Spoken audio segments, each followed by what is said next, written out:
I mean, have here, or if you're here, you can, you know, the it's all about the terrain, using the terrain to your advantage, blocking attack paths and all. So looking at the unit counting station, we have 12 roaches and 40 zerglings against 10 stalkers and 4 sentries. Interesting. So it's like he's sending his zerglings in to poke and see what's going on. What's up, stalkers?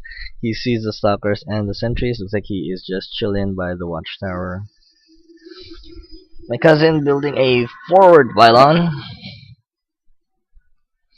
which I think is smart because this can actually help block along with the force fields. I mean, instead of using 3 force fields, you can put 1, 2 force fields, and you can have this entire passageway blocked. Thus, you funnel the Zerg. Alrighty, looking at the production tab, more Zerglings are on the way. Looks like my cousin is going to push out with the stalkers and sentries, just poking to lure the Zerg player into his territory. That's got it. Okay, looks like the Zerg player is just getting his lair. Looks like we're in for a battle here. You can feel it. And here we go. Look at the force fields. Look at the force fields go. Amazing force fields by my cousin. Successfully splings the army in half, taking the Zerglings out. Just amazing force field placement. And looks like his army got cut in half, and he traps a bunch of roaches and takes them all out. Goodness gracious. Looking at the unit counting station, my cousin has not lost a single stalker, and the Zerg has suffered a lot of damages. Looking at the unit lost station, wow. My cousin definitely came out of that battle ahead. Looks like he is taking out the rocks here, looking to get his gold expansion. It's like looks like the Zerg player is sending out his Zerglings. Now, one thing to note here, his creep spread is very, very minimal. I mean, by this time of the game, your creep should be all right about up to here already. But this is one thing that SuperJWombat can work on, is the creep spread.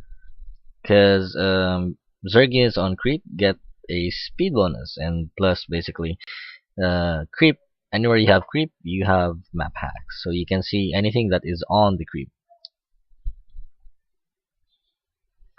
Alrighty, looks like SuperJWombat is splitting his army in half, sending his roaches over here.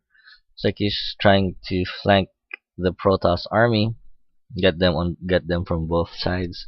Let's see if this actually works. Looks like my cousin is sending out the probe to scout what exactly is going on. And oops, he does see that the Zerglings are there. Looks like he's going to engage the Zerglings, but no, he decides to stay at the watchtower. He does see the Zerglings run by, but he decides to pull back. Interesting. The Zerglings are just chilling here, sending out the Zergling to scout what's happening. And runs into a bunch of stalkers. Looks like the roaches are moving out. They're going to intercept these 3 stalkers. And oh, look, he's sending out his Zerglings. Now, big battle right here. Look at the force fields.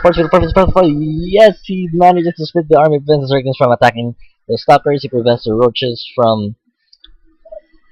He splits the roach army in half. Goodness gracious, this is just amazing force field placement. All the Zerglings have gone down. All the roaches are going to go down. Guardian shield going up. And his army has been annihilated. Goodness gracious. What the? That was just amazing. And it looks like going back to the unit counting station, there are only 7 roaches left.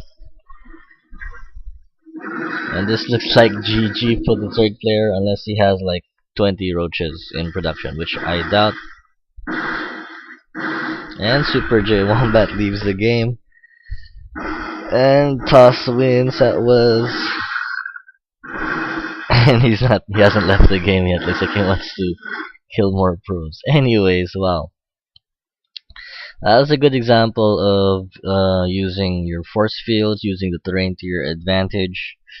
Looking at the last battle, he had roaches on this side, he had zerglings on this side. He completely blocked off the zerglings with a couple of force fields, and he was able to split the roach army in half with a few force fields as well. He was able to take out all the zerglings here, was able to take out this half of the army, was able to take this half of the army.